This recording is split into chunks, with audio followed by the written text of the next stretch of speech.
ક્યાંય નહીં અટકે।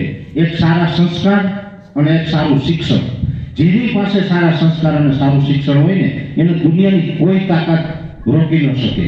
એ માણસ આગળ જાય, એ પ્રગતિ કરે। પણ પરિસ્થિતિ પાછી થોડી એમાંય આપણી ખરાબ થઈ, કેમ કે વડીલો પોતે ઓછું ભણેલા હતા, દીકરાઓને ભણાવ્યા, પણ એનું પરિણામ એ આવ્યું કે જે દીકરા ભણ્યા ને એ ભણીને પાછા આપણે ખેતીમાં લાભ લેવાનો હતો તો ખેતીમાં ન રોકાણ, એ વહી ગયા પાછા શિક્ષામાં ક્યાંય નહીં અટકે। એક સારા સંસ્કાર અને એક સારું શિક્ષણ, જેની પાસે સારા સંસ્કાર અને સારું શિક્ષણ હોય ને એને દુનિયાની કોઈ તાકાત રોકી ન શકે। એ માણસ આગળ જાય, એ પ્રગતિ કરે।